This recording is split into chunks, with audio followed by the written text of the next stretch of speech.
Hello students, welcome back to YouTube channel study Milan. और यहाँ पर मैं आपको चैप्टर करा रहा हूँ वर्चुअल वर्क। और वर्चुअल वर्क में आपका लेक्चर 8 है। लेक्चर 8 में लगभग मैं आपको 10th या 11th क्वेश्चन इसमें आपको मैं कराने वाला हूँ। ठीक है, तो इससे पहले आपको बता दूँ कि मैंने सभी आपके चैप्टर्स जो सब कराए हुए सब आप जाके चेकआउट कर सकते हैं प्लेलिस्ट में जाएंगे तो आपको चैप्टर 9 बाय सब आपके वहाँ पर मिल जाएंगे। ठीक है, तो लेक्चर 1 में मैंने आपको सब समझाया था कि टेंशन क्या होती है और आपकी जो रोड है उस पर प्लस लिया जाता है, या आपकी अगर स्ट्रिंग है तो उस पर प्लस लिया जाता है। सब मैंने आपको लेक्चर 1 में समझाया हुआ। अगर लेक्चर 1 आपने नहीं देखा है तो जाके आप पहले लेक्चर 1 देखिए, फिर आपको क्वेश्चन समझ आएगा।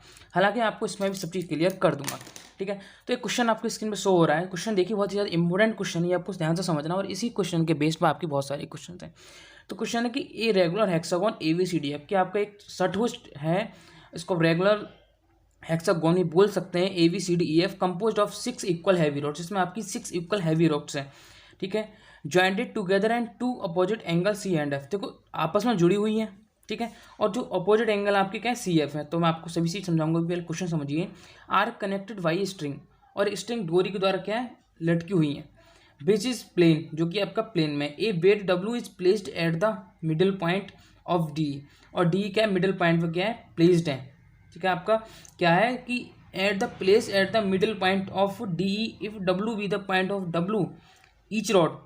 ठीक है, so that the tension is 3W plus W dash upon √3। तो ये आपको क्या है कंप्लीट या प्रूव करना है। तो देखिए पहले आपको करना क्या होगा कि आपको फिगर बनना ड्रॉ करना होता है। अगर हमने फिगर ड्रॉ कर लिया ढंग से तो क्वेश्चन आपके हाथ में ही है। तो आपको 6 इक्वल और देखिए इक्वल बन पाएंगे नहीं बन पाएंगे, आप 6 इक्वल बनाइए, लेकिन आपको 6 इक्वल रोड्स में आपको बना के भी दिखा रहा हूँ। ठीक है, इन्होंने बोला है कि 6 इक्वल रोड्स हैं। ठीक है, तो इस टाइप से मैं कोशिश करूँगा कि 6 इक्वल रोड्स ही बने। ठीक है, मैं मानूंगा 6 इक्वल रोड्स हैं ये। ठीक है, आप सही से बनाएं थोड़ा। और इन्होंने बोला है कि ए, मैं इसको नाम देता हूँ ABCDEF।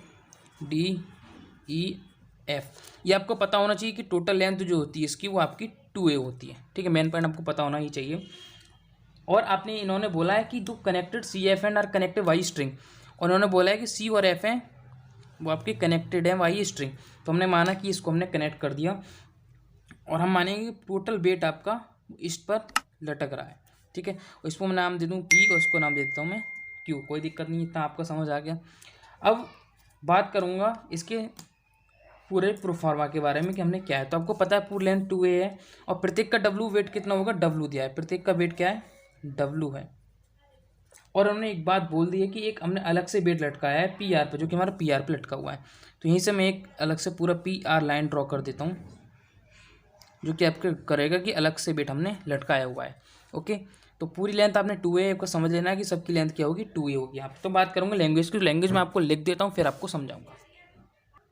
ठीक है, तो लैंग्वेज क्या लिखेंगे कि वी नो, आप और भी लैंग्वेज बड़ी कर सकते हैं। ठीक है, we know that ABCDEF is a hexagon such of length 2A। तो प्रत्येक की लेंथ कितनी 2A है, तो इसकी लेंथ आपकी सबकी लेंथ 2A है। तो आपको एक में शो कर रहा हूँ।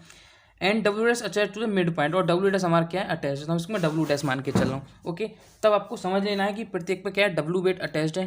तो आपको यहाँ पे W वेट मैं आपको लिख नहीं रहा, आपको समझ जाइए कि नीचे जो हमने एरो शो किया है वो आपका W है।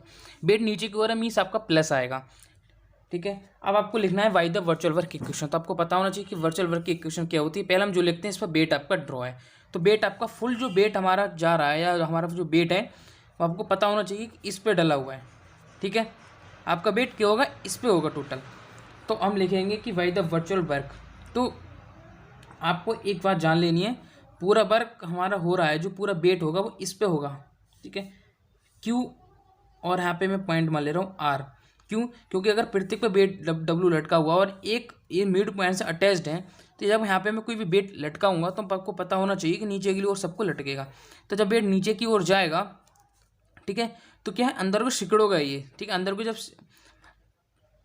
मुड़ेगा तो अंदर जो पूरा बेट जाएगा तो ऊपर की देखिए A भी पॉइंट है, ये आपके अटैच्ड है। ठीक है, तो इट मीन्स आपको जो पूरा वेट होगा 6 टोटल वेट जो हमारा काम करेगा वो काम करेगा हमारा QR पर। ठीक है, QR पर काम करेगा। देखेंगे why the equation of virtual work, लिख देंगे आप why the equation of virtual work. ठीक है, नोट्स आपको सभी मिलेंगे टेलीग्राम चैनल पर। ठीक है, why the equation of virtual work, तो 6W एट द QR। जब अंदर के सिकुड़ेगा अंदर की ओर तो वर्क हमारा कहाँ पर होगा QR पर वर्क होगा, क्योंकि बेट यहीं पर लटका है। मान लीजिए यहाँ पे मैंने पूरे बेट लटका दी तो काम तो यहीं पर होगा हमारा। ठीक है, 6 वेट QR पर हो गए। एक एक्स्ट्रा वेट हमारा कह रहे हैं ये लटका हुआ है डेल्टा PR पर। ठीक है, पी और आर पर, ये पूरा वेट क्या है हमारा पी आर पर लटका हुआ एक्स्ट्रा वेट, जिसको हम बोलते हैं डब्ल्यू डैश। ठीक है, प्लस का जो हमारा टेंशन उत्पन्न जो इसमें हुई है वो कौन सा एंगल है, हमारा एफ सी एंगल है, क्योंकि पूरा लोड हमारे इस पर ही स्ट्रिंग पे, तो टेंशन हमारी स्ट्रिंग पर है, बराबर हमारा आ गया 0। ठीक है, इतनी चीज़ क्लियर है, बस हमको इतनी चीज़ क्या है फाइंड करनी है। हमको देखना है कि हम इतनी चीज़ फाइंड कैसे करेंगे, क्यू आर पी आर और एफ सी।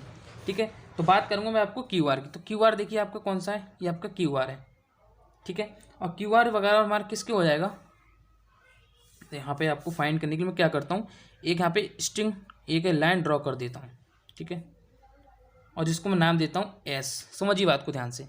तो आपको देख रहा है क्यू आर बराबर किससे होगा, सी एस की, तो मेरे को सी एस यहाँ पे फाइंड करना है। तो क्यू आर बराबर किसकी होगा, सी एस की, तो मेरे को सी एस फाइंड मतलब लंब इसका फाइंड करना है। तो लाल बट्टी कक्का आंसर हमको क्या फाइंड करना है, लंब। लंब और कर्ण, इसकी वैल्यू आपको पता है कितनी, 2a है, इसकी वैल्यू क्या है 2a है। तो मेरे को फाइंड क्या करना है यहाँ पे, लंब सी एस फाइंड करना है। तो लंब और कर्ण में बात करेंगे, तो लंब और कर्ण का मतलब हो गया साइन में बात करेंगे। ठीक है, किस में हो गया, साइन में। देखिए जो चीज़ हमें फाइंड करनी होती है ऊपर लिख लेते हैं, तो हमको सी एस फाइंड करना है, और कर्ण जो हमको दिया है वो हमको नीचे लिखना होता है, लंब अपन कर्ण बराबर होता है साइन अल्फा। तो यहाँ से सी एस की वैल्यू हमें इसकी हाँ क्यू आर की वैल्यू सीधे लिख दे रहा हूँ मैं, तो क्यू आर की वैल्यू हमारे यहाँ से आ गई 2a साइन अल्फा। ठीक है, कन्फर्म में एक वैल्यू हमें मिल गई क्यू आर की, जो कि हमारी होगी 2a साइन अल्फा। अब बात करेंगे कि हमको कैसे फाइंड करना है पी आर की वैल्यू। तो पी आर का मतलब क्या हो गया, पी आर। ठीक है, तो पता है क्यू आर के दोगुना कितना होगा, पी आर होगा, तो इसका मैं दोगुना कर दूंगा पी आर, तो आपका पी आर आ जाएगा। तो लिखूंगा क्यू आर इंटू 2 बराबर पी आर। तो पी आर बराबर दोगुना करूँगा कितना आ जाएगा, 4a साइन अल्फा। ठीक है, क्लियर आ गया समझ में बात करना। अब मेरे को फाइंड करना है एफ सी। एफ सी का मतलब ये पूरी। ठीक है, तो आपको पता है, एक यहाँ से एंगल में ड्रॉ करते हैं, इसको मैं सी इसको मैं ओ पॉइंट दे रहा हूँ। ठीक है, आपको पता है अगर मैं ये एंगल पूरा फाइंड करने के लिए पहले मैं फाइंड करूँगा वैल्यू किस चीज़ की, बी एस की वैल्यू। ठीक है, बी एस की वैल्यू फाइंड करूँगा, और दोगुना बी एस आपका ये हो जाएगा। मतलब ठीक है, बात करनी है कि बी एस और प्लस ओ ए। तो बी एस की अगर वैल्यू फाइंड करूँगा तो बात किस में पहुँच जाएगी आपकी। ठीक है, तो पहले मैं क्या करूँगा, बी एस फाइंड करूँगा, फिर ओ ए, मतलब बी एस प्लस का ओ ए। ठीक है, बी एस प्लस का ओ ए मतलब एफ सी फाइंड कर रहे हैं हम, ध्यान दीजिए। और ये वैल्यू हमारी कितनी दे रखी है, 2a, तो प्लस का हो जाएगा 2a। समझ गए बात के लिए, हमको ऐसे वैल्यू क्या फाइंड होगी, बराबर एफ सी की। थोड़ा दिमाग लगाइए, यूज करना सीखे हम इसको कैसे फाइंड कर सकते हैं। ठीक है, तो मेरे हाथ में क्या है, बी एस और ओ ए फाइंड करूँ। तो बी एस का मतलब हो गया हमारा आधार और कर्ण में बात, तो आधार और कर्ण में बात ये हो गई। फाइंड क्या करना है, बी एस मतलब आधार फाइंड करना है, तो बी एस हम ऊपर लिखेंगे अपॉन कर्ण हमारा क्या है 2a दे रखा है बराबर, और आधार और कर्ण का मतलब हो गया कॉज अल्फा। तो बी एस बराबर आ गया 2a कॉज अल्फा। ठीक है, दुगना कर दूंगा, बी एस प्लस ओ ए जोड़ ऐड कर दूंगा, इतना ये निकला इतना ये निकला, क्योंकि डिस्टेंस हमारी सेम है। तो यहाँ से हमारा क्या आ गया निकल के, एफ सी बराबर दुगना कर दिए 4a कॉज अल्फा आ गया। ठीक है, प्लस का हमारा 2a जो कि ए वी की लेंथ है, कितनी लेंथ है, ए वी की लेंथ, तो प्लस का ए वी लिख दे रहा हूँ मैं। तो एफ सी बराबर 4a कॉज अल्फ़ा प्लस का 2a। इतनी बात आपको याद रखनी है, बस इतना समझ में आ गया।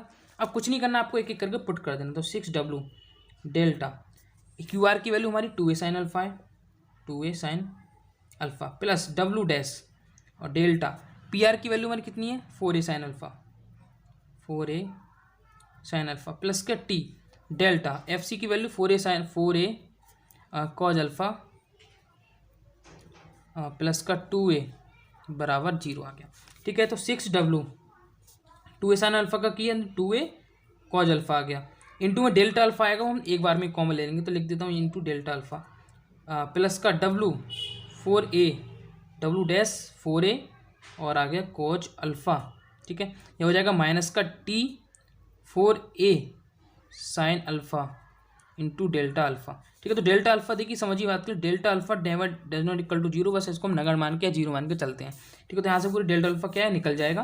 तो वैल्यू हमारे पास बची 2 इंटू 4, तो आपका 12w a कॉज अल्फ़ा।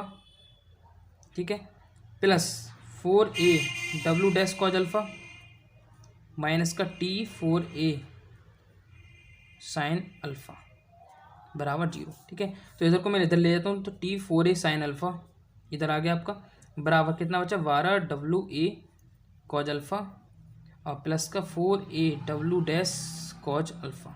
ठीक है, तो t बराबर यहाँ से मैं क्या करता हूँ 4a, ठीक है 4a समझिए बात के लिए, और cos अल्फ़ा क्या है कॉमा ले लेता हूँ। तो अंदर चाहती है 12 3w बचेगा आपका, ठीक है 3w बचेगा, और प्लस का बचेगा अंदर w ओके, और नीचे अपन में आ जाएगा आपका 4a साइन अल्फ़ा।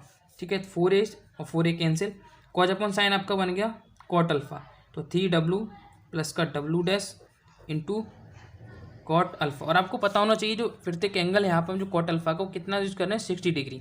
तो अल्फ़ा की वैल्यू आप कितनी रखेंगे हम 60 डिग्री। तो अल्फ़ा की वैल्यू 60 डिग्री मतलब होता है अपन √3, तो 60 की वैल्यू कितनी होती है √3। तो t बराबर 3w प्लस का w। क्लियर है बात, प्लस का w अपन का आ गया √3।